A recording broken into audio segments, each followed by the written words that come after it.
தன்னிச்சையாக திருப்பாச்சியில் ஆரம்பித்த ஒரு பெரிய ஆக்ஷன் பயணம், துப்பாக்கி எல்லா படமுமே அவருக்கு ஒரு பெரிய வெற்றி படங்களாக அமைஞ்சது.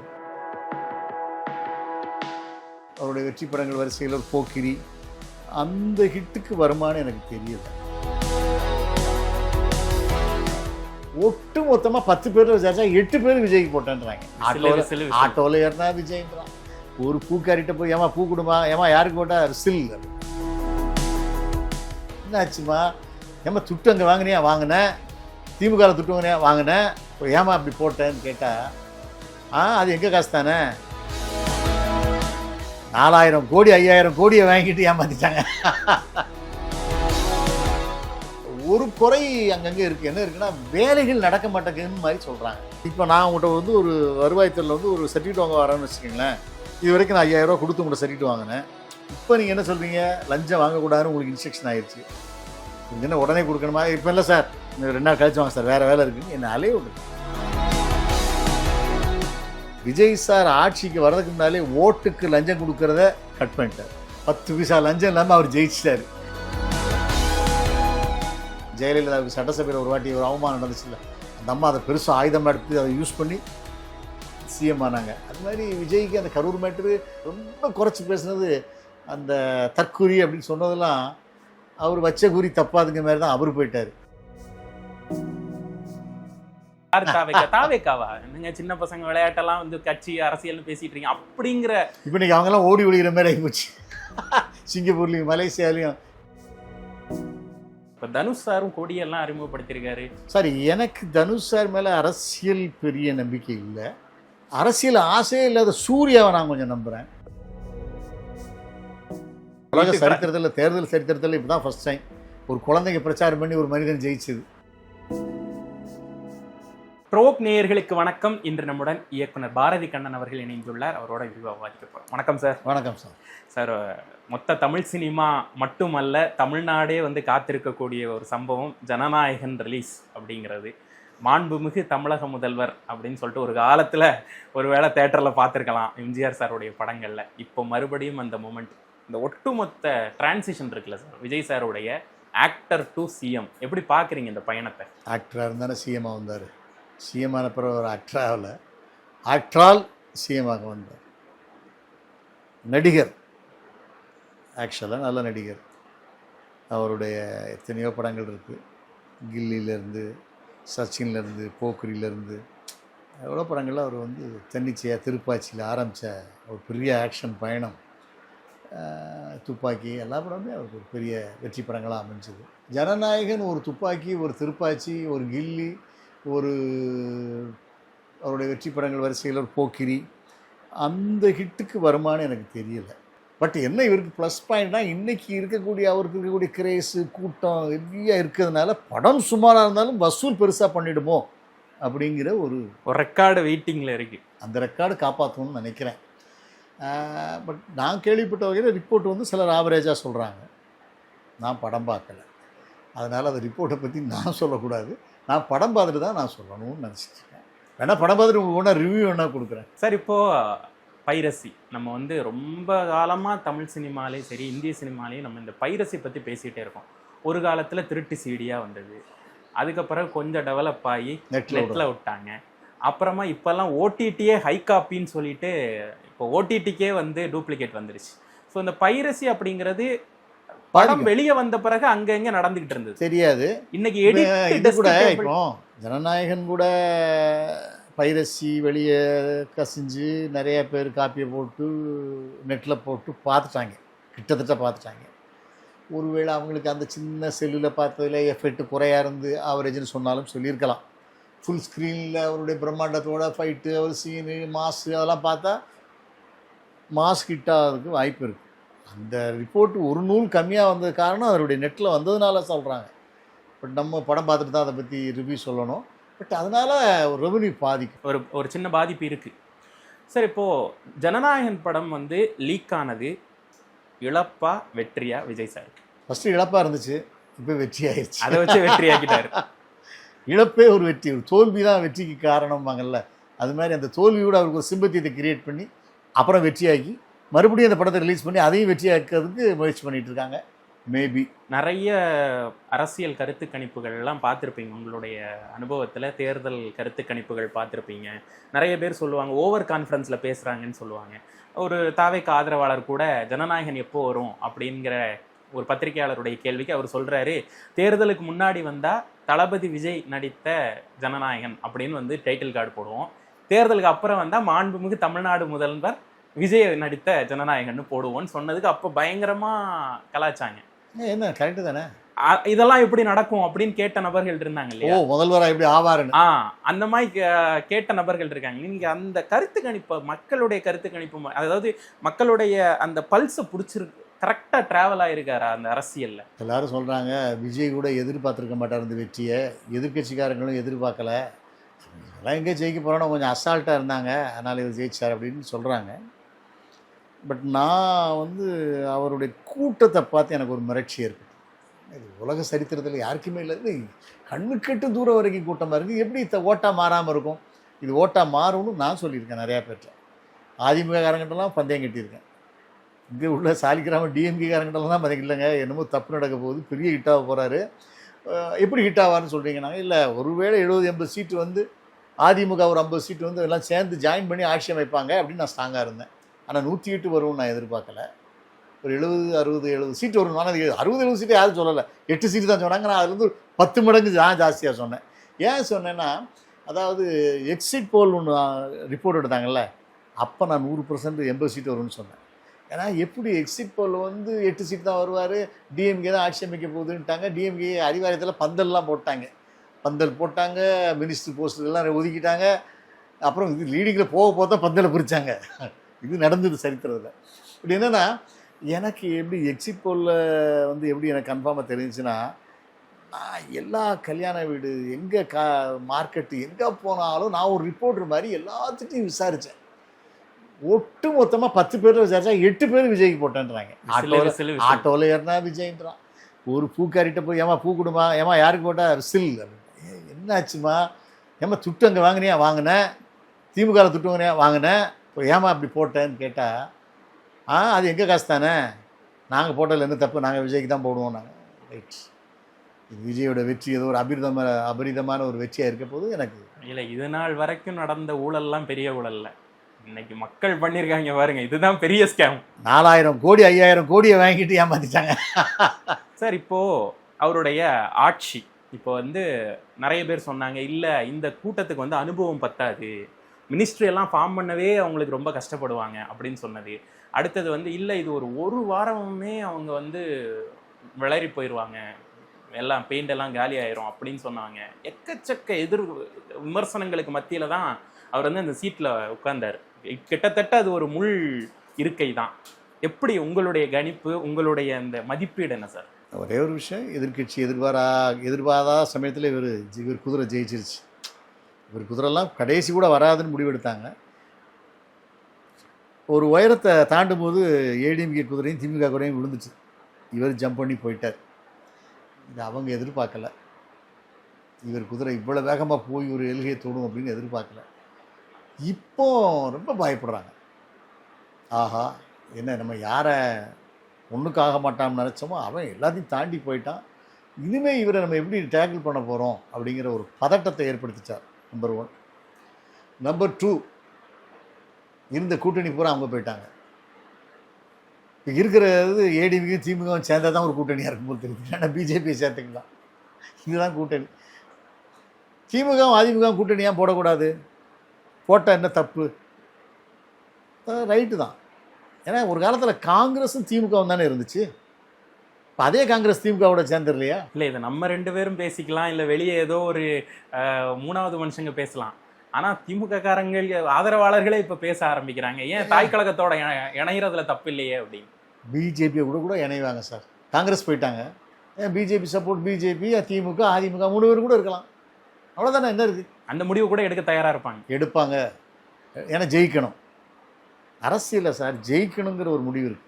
நீங்கள் சினிமா மாதிரி தான், ஒருத்தன் குப்பையாக படம் கொடுத்து அந்த படம் சூப்பர் ஹிட்னு வைங்க, ஒருத்தன் கிளாஸாக பண்ணி அந்த படம் ஃபெயிலியர்னு வச்சுங்க, எவன் சூப்பர் ஹிட் கொடுத்தாங்க அவங்க கூட தான் ஜாயிண்ட் ஆவாங்க.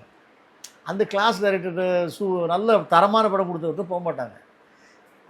வெற்றி எங்கே கிடைக்குமோ அங்கே அரசியல்வாதி நின்றுக்குவாங்க. அப்புறம் விஜய் ஆட்சி 1 வருஷம் ஓடுமா, 6 மாதம் ஓடுமா, 2 மாதம் ஓடுமா, ஓடிட்டே இருக்கும். 5 வருஷம் ஃபுல்ஃபில்லாகும். அது கடைசியில் இலவு காத்த கிளி கதை தான்றீங்க சார். அவர் ஒரு பெரிய ஆயுதத்தை கையில் எடுத்துட்டார். லஞ்சம் இல்லா தமிழ்நாடு, லஞ்சம் கொடுக்காதீங்க, லஞ்சம் கொடுத்தா எங்கள் அண்ணன் ஆட்சி நடக்கு, எங்கள் தம்பி ஆட்சி நடக்கு, என் பையன் ஆட்சி நடக்கு, எங்கள் சித்தப்பா ஆட்சி நடக்கு, எங்களுடைய மச்சான் ஆட்சி நடக்கு அப்படின்னு சொல்லுங்கள். ஏதாவது லஞ்சம் கேட்டாங்கன்னா என்கிட்ட சொல்லுங்கள், என்கிட்ட நம்பர் கொடுங்கன்னாரு. இது ஒரு போல்டான விஷயம். இது சாத்தியமா? லஞ்சம் இல்லாமல் முடியுமா? ஏதோ சிறிலூர் எம்எல்ஏக்கு ஒரு கான்ட்ராக்டர் வந்து ஒரு கார் வாங்கி கொடுத்தான்னு சொல்கிறாங்க. சரி, அப்படி ஒரு கார் வாங்கி கொடுத்தா அப்போ எதுக்கு கொடுக்குறான்? அவனுக்கு சாதகமாக மண் நல்லதுக்கோ ஏதோ ஒரு ஊழல் தானே. அது இவர் இல்லாமல் பண்ணுவேன்னு இவர் சொல்கிறாரு. ஆனால் கட்சிக்காரங்களுக்கு அதில் ஆசை இருக்குது, காசு வாங்கணுங்கிற ஒரு ஆசை இருக்குது. ஆனால் இவர் ஸ்ட்ரிக்ட் டீச்சராக உட்காந்துட்டு இருக்காரு. அது நல்லது தான். பழக்கெல்லாம் பார்க்க மாட்டேன். இப்போ ரீசெண்டாக நடந்த அமைச்சரவை கூட்டத்தில் கூட பழக்கெல்லாம் பார்க்க மாட்டேன், எனக்கு வந்து இவ்வளோ வருஷம் பழக்கம் அவ்வளோ வருஷம் பழக்கம்லாம் பார்க்க மாட்டேன், என்ன வேணாலும் பண்ணுறதுக்கு. ஏன்னா அவரை நம்பி கொடுத்துருக்காங்கல்ல, அந்த நம்பிக்கைக்கு அவர் உணர்ச்சி வசப்படுறார். அவர் 200 கோடி வாங்கி சம்பாதிச்சு செட்டிலான ஒரு மனிதர் எவ்வளோ ஸ்ட்ராங்கானாலும் சொல்லலாம். வந்தோம் போனவெல்லாம் சின்ன சின்ன ஆட்கள், அவங்களுக்கு அந்த ஆசைகள் இருக்கும். ஆனால் விஜய் சார் எடுத்த முடிவுக்கு ஹேண்ட்ஸ் ஆகும். லஞ்சம் இல்லாமல் ஒரு உருவாக்கணும்னு அது ஒரு உண்மைக்கு நம்ம தலைவணைக்கு தாங்கணும், அதை ஆதரித்து தாங்கணும். எவ்வளோ நாளைக்கு உண்மையெல்லாம் வாழ்ந்துட முடியும் அப்படின்னு சும்மா எதிர்கட்சியெல்லாம் சொல்லிகிட்டு இருக்காங்க. ஏன் இருக்கக்கூடாது? அட்லீஸ்ட் இப்போ கலெக்டர் ஆஃபீஸிலேருந்து வருவாய்த்துறை, இபி டிபார்ட்மெண்ட்டு, பத்திரப்பதிவுத்துறை, எல்லா ஆஃபீஸர்ஸும் கீழே உள்ள ஆளுகளும் சொல்லிட்டாங்க. இன்னைக்கு கூட ரைட் நடந்து 89 லட்சம் கீழே உள்ள ஆஃபீஸர்கிட்ட சொல்லிட்டாங்க, லஞ்சம் வாங்காதீங்க, பிரச்சனை கெடுபடியாக இருக்குது, 1 வருஷத்துக்கு பார்த்துக்கலாம், 1 வருஷம் விட்டுருங்கன்ட்டாங்க. 1 வருஷமும் கெடுபிடி கண்டினியூ ஆயிடுச்சுன்னா அப்புறம் 2 வருஷம் 3 வருஷம் 4 வருஷம் அப்புறம் நீங்கள் ஒரு அசைக்க முடியாத ஒரு தலைவனாயிடலாம். இப்போ கூட இந்த பெரிய பெரிய திட்டங்களில் ஆல்ரெடி போட்ட காசை கூட இவங்க கம்மி பண்ணுறாங்க. இப்போ 2000 கோடிக்கு ஒரு மேம்பாலம் அறிவிச்சிருந்தாங்க. சார், இது வரைக்கும் நடந்தது என்னன்னு கேட்டிங்கன்னா, நல்லா கேள்வி கேட்டீங்க. ஒரு பாலம் கட்டுறோன்னு வைங்களேன், சும்மா கம்மியாக சொல்கிறேன், இது ஒரு சின்ன பாலம் 50 லட்ச ரூபா பட்ஜெட் அப்படின்னா, எடுப்பிலே மந்திரி 10 லட்ச ரூபா கேட்குறேன்.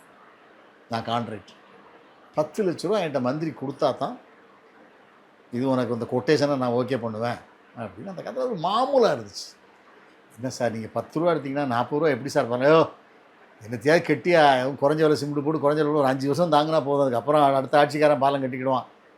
கட்டு இருக்க வச்சு கட்டி அவர்கிட்ட கேட்டால் ஏன் 10 லட்ச ரூபா? நான் இதில் பாதியை வந்து முதலமைச்சர் எங்கே கொடுக்குறேன்றார்.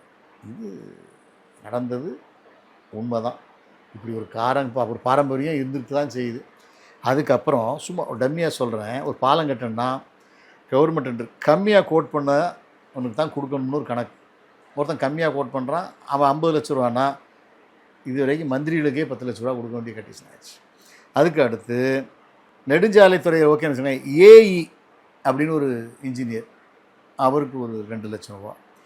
ஏஇ ஸ்கொயர் அப்படின்னு ஒரு ஆள், அவங்களுக்கு பணம். இ ஸ்கொயர் ஒரு பணம். சிஇ அவர் தான் ஹெட்டு, அவருக்கு ஒரு 5. இப்படி ஒரு 10-15 லட்ச ரூபா. கடைசியில் சிமெண்ட் வாங்குற காசு மட்டும்தான் இருக்கும் போல, எல்லாம் போயிடும். 25 lakhs தான் மிச்சம் இருக்கும். இதில் யாரெல்லாம் பங்குக்கு வருவானா? எம்எல்ஏ, கவுன்சிலரு, பஞ்சாயத்து போர்டு தலைவர், இவங்கள்லாம் 1 ரூபா கேட்க வருவாங்க. வட்டம் மாவட்டம். அவங்களுக்கு நீங்கள் அதெல்லாம் சொல்லாதையா, என்னத்தையே கெட்டாமல் போ, நம்ம கட்டிங்க வெட்டு. இது வந்து இந்த பாலம் 50 லட்ச ரூபா பாலம் 20 லட்ச ரூபாயில தான் கட்ட முடியும். இதில் கான்ட்ராக்டுக்கு 2 லட்ச ரூபா லாபம் வேணும் கெட்டுறவருக்கு. இது என்ன கொடுமை? இதுதான் நடந்துக்கிட்டு இருந்துச்சு. எத்தனை பாலம் இடிஞ்சு விழுந்துச்சு. காரணம் இதுதான். போட்ட கொட்டேஷனில் சரிபாதி லஞ்சமாக போயிடுச்சு. இப்போ இந்த ஆள் லஞ்சமே வாங்க வேண்டாங்கன்னு பயப்படும் போது பாலங்கள் உறுதியாக்கப்படும், லஞ்சங்கள் குறைக்கப்படும். ஒரு லஞ்சமில்லா தமிழ்நாடு நமக்கு கிடைக்க போகுது சொன்னால் உலகத்தில் அதை விட சந்தோஷம் என்ன இருக்குது? அதுக்குண்டான முயற்சி எடுத்துட்டார், கையில் எடுத்துட்டார். சார், இதில் பாதி லஞ்சம் வாங்குறது குறையட்டுமே. 10 லட்சம் கேட்காம இப்போ 5 லட்சம் தான் கேட்குறான். அதுவே ஒரு பெரிய வெற்றி தானே. அதுக்கப்புறம் கேட்க விடாமல் பண்ணிடுவாங்கல்ல. இப்போது விஜய் சார் ஆட்சிக்கு வர்றதுக்கு முன்னாலே ஓட்டுக்கு லஞ்சம் கொடுக்கறத கட் பண்ணிட்டார். 10 பைசா லஞ்சம் இல்லாமல் அவர் ஜெயிச்சிட்டார். இப்போ திமுக இனிமேல் லஞ்சம் கொடுக்க வேண்டாம், அதிமுக இனிமேல் லஞ்சம் கொடுக்க வேண்டாம். இனிமேல் அந்த மைண்ட் செட்டுக்கு அவங்களே வந்துட்டாங்க. இன்னைக்கு நம்ம காசு கொடுத்தாலும் அப்போ நாட்டுக்கு லஞ்சம் அதில் குறையுது பாருங்கள். எடுப்பில் யாரோ ஒரு பேட்டியில் சொல்கிறாரு, யார் திமுகவில் போய் சேர்ந்த வைகோவுடைய பையன் பேசுகிறார். அவர் சொல்கிறது உண்மையோ பொய்யோ, பொய்யாவே வச்சுக்கோங்க. ஒரு தொகுதிக்கு 20 கோடிங்கிறாரு, 100 தொகுதிக்கு 2000 கோடி, 200 தொகுதிக்கு 4000 கோடி, ஏடிஎம்கே 4000 கோடி, திமுக 4000 கோடி கணக்கு அவர் சொல்கிறார், நான் சொல்லலை, அவர் சொல்கிறார். இதில் பழி வந்து அவருக்கு தான். இந்த 4000 கோடியும் மக்கள்கிட்ட வாங்கின பணம், அரசாங்கத்தில் சரியாக கெட்டாத பணம், ஏமாத்தின பணம், இப்போ அது நின்றுச்சுல்ல. அப்போ விஜயோட ஆட்சியில் ஓட்டு போடும்போது ஜெயிக்கிறதுக்கு முன்னாலே லஞ்சம் போயிடுச்சு. மக்கள் லஞ்சம் வாங்குறதுக்கு க்ளோஸ். இனிமேல் யாரும் லஞ்சம் கொடுக்க மாட்டாங்க ஓட்டு போட. அப்போ விஜயோடைய நம்பர் 1 டிக் ஆயிடுச்சா? மக்களுக்கு லஞ்சம் கொடுக்காமல் ஓட்டு போட தயாராகி விட்டார்கள், மனோநிலை செட் ஆகி விட்டார்கள். ரெண்டாவது, இவர் கொஞ்சம் நல்ல கடுபடியாக பண்ணார்னா கொஞ்சம் சிரமமாக இருக்கும். யாருக்கு? எம்எல்ஏக்களுக்கு, ஆஃபீஸர்ஸுக்கு. லஞ்சம் வாங்கினது எப்படி பழகி போச்சோ அது மாதிரி லஞ்சம் வாங்காதது பழகிவிடும். இல்லை, அதில் டிஃபரன்ஸ் இருக்குல்ல சார். ஏன்னா இப்போ இருக்கக்கூடிய எல்லா எம்எல்ஏஸுமே முதல் முறை அதிகாரத்துக்கு வர்றவங்க. அவங்களுக்கு வந்து இது வந்து ஒரு ஜாபாக தான் தெரியுதே தவிர. இல்லை, ஆசை இல்லாமல் இருக்காது. ஆசை இருக்கும், நம்மளும் கார் வாங்கணும் அது வாங்கணும்னு. என்கிட்ட கேட்டிங்கன்னா சிஎம் தவிர மற்ற எல்லாத்துக்கும் இந்த ஒரு யுனோவா கார் இருக்குன்னு அதெல்லாம் கூட தேவையில்லை. சட்டசபைக்கு பஸ் இருக்குது, நீங்கள் இறங்குறீங்க, கொண்டு வந்து விடுறீங்க. எங்கேயோ ஒரு பாலம் கட்ட போகணுமா, அன்றைக்கி மட்டும் ஒரு காரை போட்டு அந்த காரில் போய்ட்டு ஜீப்பில் போய்ட்டு வாங்கலாம். அதெல்லாம் ஒரு 200 காரை மிச்சப்படுத்தலாம், யுனோவா காரை. அதெல்லாம் கொஞ்சம் குறைக்கலாம். நிறைய வழிகள் இருக்குது. இல்லை, விஜய் சார் பண்ணிட்டு தான் இருக்கார். எடுப்பில் ஓட்டு போடுற லஞ்சத்தை கம்மி பண்ணிட்டார். இப்போ யார்ட்டையும் லஞ்சம் வாங்கக்கூடாது, லஞ்சம் வாங்காதீங்க அப்படின்னு அமைச்சர்களுக்கு சொல்லிட்டாரு, அவருடைய எம்எல்ஏக்களுக்கு சொல்லிட்டாரு. அதனால் எல்லோரும் பயந்து நடுங்கிக்கிட்டு இருக்காங்க, யார்ட்டையும் வாங்க மாட்டேன்றாங்க. ஒரு குறை அங்கங்கே இருக்குது. என்ன இருக்குன்னா, வேலைகள் நடக்க மாட்டேங்குதுன்னு மாதிரி சொல்கிறாங்க. ஏன்னா நீங்கள் லஞ்சமே வாங்கி பழகிட்டீங்க. இப்போ நான் உங்கள்கிட்ட வந்து ஒரு வருவாய்த்துறையில் வந்து ஒரு சர்டிஃபிகேட் வாங்க வரேன்னு வச்சுக்கோங்களேன். இது வரைக்கும் நான் 5000 ரூபா கொடுத்து உங்கள்கிட்ட சர்டிஃபிகேட் வாங்கினேன். இப்போ நீங்கள் என்ன சொல்கிறீங்க, லஞ்சம் வாங்கக்கூடாதுன்னு உங்களுக்கு இன்ஸ்ட்ரக்ஷன் ஆயிடுச்சு. உங்களுக்கு என்ன உடனே கொடுக்கணுமா? இப்போ இல்லை சார், 2 நாள் கழிச்சு வாங்க சார், வேறு வேலை இருக்குதுன்னு என்னை அலைய விட்டுருங்க. அது நடந்துக்கிட்டு. அப்போ வேலைகள் ஸ்தம்பிச்சு கிடக்கு சில இடத்துல. அதை விஜய் சார் வந்து கொஞ்சம் எல்லாரையும் விரட்டி அந்த வேலை வாங்கணும். நிறைய வேலைகள் நடக்காமல் கிடக்குன்னு எல்லாரும் சொல்கிறாங்க. அந்த வேலைகள் நடக்கணும். லஞ்சம் வாங்கி கொண்டே இருந்தவர்களுக்கு, இப்போ உதாரணத்துக்கு நாகேஷ் ஒரு படத்தில் சொல்லுவார், டாக்டராக இருப்பார், ஒருத்தன் ஓடி வருவான், ஐயா வயிற்று வலி தாங்க முடியலையா, வயிற்று தாங்க. அப்படியா, எத்தனை நாளாக இருக்குது? தொடர்ந்து 1 வாரமாக வயிற்று வலி இருக்கியா? ஓகே, ஒரு மாத்திரை எழுதி கொடுப்பார். ஐயா அந்த மாத்திரையை சாப்பிட்டா சரியாயிருமே பாரு, பழகிரும். அது மாதிரி இது வரைக்கும் லஞ்சம் வாங்கினது பழகிவிட்டது, சுகமாக இருந்துச்சு, வாங்கிட்டாங்க. இப்போ லஞ்சம் வாங்கக்கூடாதது கொஞ்சம் கஷ்டமாக இருக்குது எல்லாருக்கும். ஐயோ காசு கிடைக்கலையே, நம்ம என்னெல்லாமோ கற்பனை பண்ணவன் நடக்காமல் போயிடுச்சா, நம்ம எப்படி போஸ்ட் ஓட்டுறது, எப்படி இப்போ பேப்பர்லலாம் விஜய்க்கெலாம் நிறைய பேர் விளம்பரம் கொடுக்குறாங்க. அந்த விளம்பரத்தை விஜய் சார் நிப்பாட்டணும். ஒருத்தன் 20 லட்ச ரூபா விளம்பரம் கொடுக்குறான், என்ன நினைப்பான், நமக்கு ஏதாவது ஒரு லஞ்சத்தில் ஏதாவது ஒரு வழி இருக்குமான்னு தானே பார்ப்போம். கண்டிப்பாக ஏதோ ஒரு ஃபேவர். அதனால் விஜய் சார் வந்து இன்ஸ்ட்ரக்ஷன், அவரை பற்றியோ அவருடைய பிறந்த நாளைக்கு போகும் குஷியானதுக்கு இவ்வளோ விளம்பரம் போடுறாங்க. அப்போ அவர் என்ன சொல்லணும், யாருக்கும் எந்த விளம்பரம் யாரும் போடக்கூடாது. ஜெயலலிதா ஒரு கண்டிஷன் போட்டாங்க, அமைச்சர்கள் ஃபோட்டோ கூட போஸ்ட்டில் வரக்கூடாதுன்னாங்க. அதெல்லாம் காரணம் இதுதான். ஏன்னா ஒவ்வொரு அமைச்சருக்கும் ஒருத்தன் ஜாலரா போட்டு போஸ்ட் ஓட்ட ஆரம்பிக்கிறான். அப்போ அந்த போஸ்ட் ஓட்டுறவன் காசு எதிர்பார்க்குறான். அது விஜய் சார் ஒரு ஸ்ட்ரிக்ட் ரூல்ஸ் கொண்டு வரணும். என்னென்னா, பிறந்தநாள் கொண்டாடாதீங்க அமைச்சர்கள்லாம். ஏன்னா இவங்கள பிறந்தநாள் இந்த மக்களுக்கு என்ன கொண்டாடிட்டா இருக்காங்க. கொண்டாடாமல் இருந்தாங்கன்னா 100 பேர் விளம்பரம் கொடுக்குறான், 100 பேரும் எதிர்பார்ப்பான், அது கட்டாகும். நல்லது அது. அதனால் இப்படி ஒன்று அவர் பண்ணணும். கையில் எடுத்த முயற்சி நல்ல முயற்சி. எதிர்காலத்தில் ஒரு சுத்தமான ஒரு நாடு நமக்கு கிடைக்க போகுது, சுத்தமான ஒரு தண்ணி நமக்கு கிடைக்க போகுது, சுத்தமான ஒரு காற்று நமக்கு கிடைக்க போனால் சந்தோஷம் தானே, மகிழ்ச்சி தானே. அதனால் அவருடைய முயற்சிக்கு வாழ்த்துக்கள், வெற்றிக்கு வாழ்த்துக்கள். இப்போ கூட சமீபமாக சொல்லியிருக்காரு, இந்தியாவில் மற்ற மாநிலங்கள் எப்படியோ தமிழ்நாட்டை வந்து சைனா லெவலுக்கு நான் வந்து மாற்ற போகிறேன் அப்படிங்கிற மாதிரியான. சார் ஒவ்வொருத்தனுடைய கனவும் தானே சார். அப்போ கனவு காலங்கள் அது நிஜமாகணும் தானே அப்துல் கலாம் சொன்னார். அவர் கனவு காங்கிறாரு, நல்லது கனவு காங்கிறாரு, அது நடந்துக்கிட்டு இருக்கு. வரும்போதே நடத்திட்டார். ஜெயிக்கும் போதே லஞ்சத்தை க்ளோஸ் பண்ணிட்டு தான் வந்தார். லஞ்சங்கிறது 10 பைசா கொடுக்காம வந்துட்டார். அப்படி வந்ததுனால அவர் லஞ்சத்தை நிப்பாட்டணுங்கிற தகுதி அவருக்கு இருக்குது. சார் இப்போ நிறைய பேர் வந்து அவருடைய அரசியல் வருகையும் விமர்சித்தாங்க. நிறைய பேர் தொடர்ந்து காணொலியெல்லாம் போட்டாங்க. இப்போ சாட்டை துரைமுருகன் சார்லாம் வந்து அடிச்சு ஆடினார். அப்போ வாடா தற்கூரி அப்படி இப்படின்னாரு. அதுதான் விஜய்க்கு ப்ளஸ். அதை வச்சே வளர்ந்துட்டாப்புல. இல்லை அதில் வந்து அவரை ரொம்ப கேவலமாக பேசுவோம் பூரா 0க்கு போயிட்டான். அவர் ரொம்ப கேவலமாக ட்ரீட் பண்ணாங்க இல்லையா, அவங்க எல்லாம் வாஷ் அவுட்டு. இவர் அதை பூரா அப்படியே தாங்கிக்கிட்டார். இவரை கொண்டு போய் மேலே வச்சிட்டாங்க. ஏன்னா நீங்கள் பேச போய் தான் இவரை ரொம்ப தூக்கிட்டாங்க. அதில் ஒரு விஷயம் மட்டும் நான் நினைவு கூறணும்னு நினைக்கிறேன் சார். ஒரு இன்டர்வியூவில் இன்னொருத்தர் வந்து சாட்டை துரைமுருகன் சார் இன்டர்வியூ பண்ணுறப்ப அவர் சொல்கிறார், இவங்கெல்லாம் என்ன நினைக்கிறாங்கன்னா 23 தேர்தல் நடக்குது, 4ஆம் தேதி ரிசல்ட் வரும், 4ஆம் தேதி எப்படியும் தாவேக்கா ஜெயிச்சு 6ஆம் தேதி வந்து ஆட்சி அமைச்சிருவாங்க, 8ஆம் தேதி வந்து சிஎம் விஜய் சார் வந்து சுத்த ஆரம்பிச்சிருவாரு. அவர் ஒரு லாங்குவேஜில் சொல்லுவார் இல்லையா, கடைசியில் பார்த்தா புகார் பெட்டியில் பூ விழும் அப்படின்னு சொல்லிட்டு முதல்வன் படத்தை சேர்த்து வச்சு சொன்னார். இன்னைக்கு அவர் சொன்னது மாதிரி தானே சார் நடந்துட்டுல. அவர் இன்னொன்று கேட்டார். என்ன கேட்டார்னா, சாட்டை துரைமுருகன் என்ன கேட்டார்னா, டே விஜய் சிஎம் ஆகிட்டார்டா, ஒழுங்கடா, சிஎம் முதலமைச்சர் சிஎம்டா, விஜய் சிஎம்டா, அடுத்து புஷி ஆனந்த், நிர்மல்குமார், இன்னொருத்தர் யாராச்சும் ரவி ஆதவர்ஜுனா, இந்த ஒருத்தர் ஆள் இந்த கல்வி அமைச்சராக இருக்கார், கல்வி பாடத்துறை ராஜ்மோகன், இந்த 5 பேர் தவிர யாரா அமைச்சர் சொல்லுங்கடா, அமைச்சர் பேர் யாரையா சொல்லுங்கடான்னு. சரி, நம்ம அதை அப்படியே திருப்பி கேட்போம். சீமான் கட்சி நாம் தமிழர் ஆட்சி அமைஞ்சிருச்சு, சீமான் முதலமைச்சர், சாட்டை முருகன் ஒரு அமைச்சர், அடுத்து யார் இருக்கா அமைச்சர்? இயக்குனர் கலைஞர் இன்னைக்கு சரி, இயக்குனர் கலைஞத்துக்கு ஒரு அமைச்சர் கொடுங்க.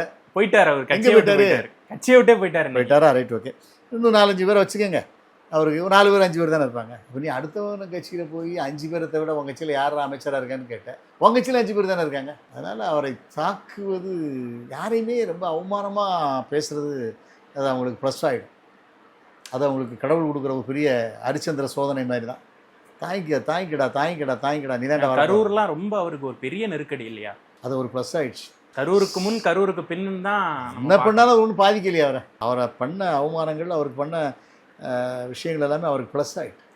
ஜெயலலிதாவுக்கு சட்டசபையில் ஒரு வாட்டி ஒரு அவமானம் நடந்துச்சுல்ல, அந்த அம்மா அதை பெருசாக ஆயுதமாக எடுத்து அதை யூஸ் பண்ணி சிஎம் ஆனாங்க. அது மாதிரி விஜய்க்கு அந்த கரூர் மேட்ரு, சாட்டை துரைமுருகன் மாதிரி திமுககாரங்க பேசுன ரொம்ப குறைச்சி பேசுனது, அந்த தற்குறி அப்படின்னு சொன்னதெல்லாம் அவர் வச்ச குறி தப்பாதுங்க மாதிரி தான் அவர் போயிட்டார். கேள்வி யார் பேசுறாங்களோ அவங்க தற்குறி. பத்திரிகையாளர்கள் கேள்வியை வந்து கேட்கும்போது கூட, சார் விஜய் சார் அரசியல், நான் அரசியல் பத்தி பேசிட்டு இருக்கேங்க அப்படின்னு சொல்லிட்டு திமுக சீனியர் அமைச்சர்கள்லாம் வந்து அவர் ஒரு பொருட்டாவே மதிக்கல. யாரு தாவேக்காவா என்னங்க, சின்ன பசங்க விளையாட்டெல்லாம் வந்து கட்சி அரசியல்னு பேசிட்டு இருக்கீங்க அப்படிங்கிற. இப்ப நீங்க அவங்க எல்லாம் ஓடி ஒழிகிற மாதிரி ஆயிடுச்சு. சிங்கப்பூர்லயும் மலேசியாலையும் விரட்டுற மாதிரி ஆயிடுச்சு சார். ஒட்டு மொத்தமாக இப்போ வந்து சிவாஜி படத்துல ஒரு சீன் வரும், எதிரிகள் அதெல்லாம் கூடி இருந்து பேசுறப்ப விட்டா சிஎம் ஆயிடுவான் போல அப்படின்னு சிவாஜி அந்த கேரக்டரை வந்து சொல்லுவாங்க. அந்த சீனை தான் இப்போ ரீக்ரியேஷன் பண்ணி போயிட்டு இருக்குங்கிற. அதை விட எனக்கு இந்த ஒரு நாள் முதல்வன் இருக்கு இல்லையா, முதல்வன் படத்தில் அந்த சீனே ஆப்டாக தான் இருக்கு. நீ இருந்து பாடுற, அதோட வலி தெரியும், இருக்கேடா அப்படின்னு கேட்பாரு, இருக்கிற சாப்பிடுவாங்க, இருக்கிறேன். அது மாதிரி தான் நடந்துச்சு. அதே மாதிரி தப்பானவங்களாம் பிடிச்சி உள்ளே போட்டுக்கிட்டு நேர்மையான ஆட்சி இந்த ஒரு நாள் நடத்துறது இவர் 5 ஆண்டு நடத்துறது. நேற்று கூட சிஎம் செல்லுக்கு வந்து சைதாப்பேட்டையில் ஒரு விடுதியில் ஒரு பசங்கள்லாம் சேர்ந்து ஒரு வீடியோ போட்டிருக்காங்க, ஒரு புகார் தெரிவிச்சிருக்காங்க, சாப்பாடு சரியில்லை, ரொம்ப தரக்குறைவாக நடத்துகிறாங்க. நேராக ரைடு விட்டாப்ல. அந்த வாத்தி ரைடு அப்படிங்கிறது அவருடைய பாட்டு மாதிரியே இப்போ சார். காமராஜர் காலத்தில் லஞ்சமில்லா ஒரு ஆட்சி தமிழ்நாட்டில் நடந்துகிட்டு இருந்துச்சு. இந்த பந்தா ஆர்ப்பாட்டம் இதெல்லாம் இல்லாமல் இருந்துச்சு. அதுக்கப்புறம் இவங்க திராவிட கட்சி வந்த பிறகு தாம் தூம் சினிமாவிலேருந்து வந்தனால இவங்க அந்த ரிச் கூட்டம், மாசு, அது இதுன்ட்டு வேறு லெவலில் க்ரியேட் பண்ணாங்க. ஆனால் சினிமாவிலிருந்து வந்த ஒரு மனிதன் தனக்கு ஒரு பெரிய பூஸ்டர் தேவையில்லை, பெரிய விளம்பரம் தேவையில்லை, கட் அவுட் வைக்காத, அது வைக்காத அப்படின்னு சொல்லி காமராஜ் ஆட்சியை கொண்டு வர முயற்சி பண்ணிகிட்ருக்காரு. அது முயற்சிக்கு நம்ம வாழ்த்துக்கள் தான் சொல்லணும். சோஷியல் மீடியாவால் மட்டும்தான் தாவேக்கா ஜெயிச்சாங்கன்னு இன்னும் திமுகவும் அதிமுகவும் சொல்லிட்டு இருக்காங்க. அந்த விஷயம் எப்படி சார்? சோஷியல் மீடியா மட்டும்தான் அவருடைய வெற்றி காரணமா? இவங்க மேலே உள்ள அவசரம் தான் காரணம். அதாவது இவங்க 2 பேரையும் பிடிக்கல, வேறு வழி இல்லாமல் இவர் பெற்றா அவர் பெற்றா, சரி அவர் கொஞ்சம் பெற்று, அடுத்த ஆட்சியில் அவன் ஒன்றும் தெரியல இவரே பெற்று, இப்படி பண்ணிட்டு இருந்தாங்க. இவங்களுக்கு ஒரு மாற்று கிடைக்காதான்னு ஏங்கிக்கிட்டு இருக்கும்போது இப்போ எம்ஜிஆர் படம், சிவாஜி படம் ரிலீஸ் ஆகிட்டுனே வைங்களேன், நம்ம என்ன பண்ணுவோம், 2 படத்தையும் தான் மாற்றி பார்ப்போம். திடீர்னு ரஜினிகாந்த் ஒருத்தராய் வந்ததும் ஃபுல் கூட்டம் அங்கே போயிடுச்சுல்ல. இப்போ நம்ம ஒரு ஹோட்டலில் சாப்பிட்டுக்கிட்டு இருக்கோம், ஒரு 2 டப்பா ஹோட்டல், ஏதோ ஒரு ஹோட்டல்னு வைங்களேன், அந்த ஹோட்டலில் சாப்பிட்றோம், சட்னி கொஞ்சம் சரியில்லை, ஒரு கடையில் சாம்பார் நல்லாயிருக்கு, ஒரு கடையில் சட்னி நல்லா இருக்குதுன்னு வச்சுக்கோங்க. வேறு வழி இல்லை, இங்கே 2 நாள் சாப்பிட்டோம், அங்கே 2 நாள் சாப்பிட்டோம். புதுசாக ஒரு ஃபாஸ்ட் ஃபுட்டு மாதிரி ஹைடெக்காக பண்ணி ரொம்ப ரிச்சாக நல்ல ஃபுட்டு நல்ல தண்ணி கொடுத்தா நம்ம அப்படிங்க மாறிடுவோம்ல. அதாவது 2 கட்சி மேலேயும் ஒரு அவர்ஷன் ஏதோ ஒன்று இருந்திருக்கு மக்களுக்கு. விஜய் சரியான நேரத்தில் அறுவடை பண்ணிட்டார்.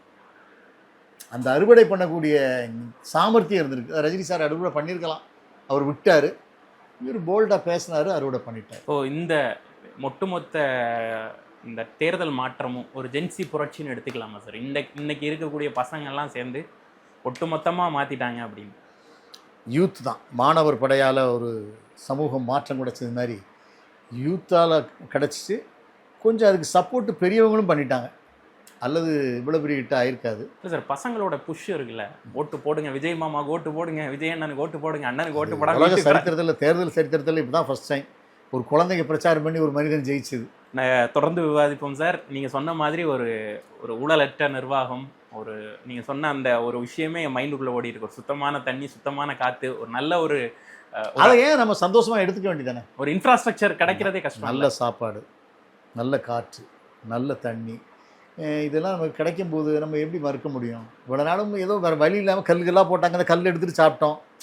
இந்த ஊழலுங்கிற கல் உள்ளே கிடந்துச்சு, வேறு வழி இல்லாமல் சாப்பிட்டோம். ஏன்னா நமக்கு இதை விட அது பெட்ரு, அதை விட இது பெட்ருங்கிற மாதிரி தான் வாழ்ந்தோம். இப்போ ஒரு ஆள் அப்படி கொண்டு வரேன்னு சொன்னால் நம்ம அது பின்னால் எல்லாம் சப்போர்ட் பண்ணத்தான் செய்வாங்க. இது உலகம் சார். அது போக இந்த உலகத்தில் மாற்றம்னு ஒன்று நகர்ந்துக்கிட்டே தான் இருக்கும். இப்போ விஜய் வந்து நிரந்தரமாக 100 வருஷம் ஆட்சி அமைக்க போகிறாரா? அவரும் மாறுவார். நாளைக்கு அண்ணாமலை ஒரு ஆள் வர்றாரு, ஒருவேளை அண்ணாமலை ஐபிஎஸ் படிச்சிருக்காரு, பரவாயில்லையா, அவரையும் நம்பலாமையா அப்படின்னு சொல்லி அவர் 2வது இடத்துக்கு வந்துடலாம். விஜய் நம்பர் 1, நம்பர் 2 அண்ணாமலை ஆகிடலாம். இவங்க கூட இல்லாமல் இருக்கலாம். சுழற்சி தானே.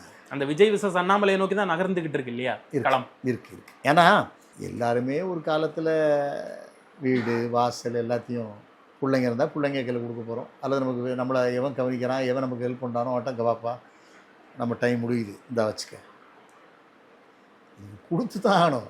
நீங்கள் இடத்த காலி பண்ணி போய்த்தான் ஆகணும். ஆனால் ஒத்துக்க மாட்டேங்கிறாங்களா சார்? எல்லாருக்கும் 100 வருஷம் வாழ போகிறோம். இப்போ ஸ்டாலின் சாருக்கு 100 வருஷம் வாழுவங்க நம்பிக்கை இருக்குது.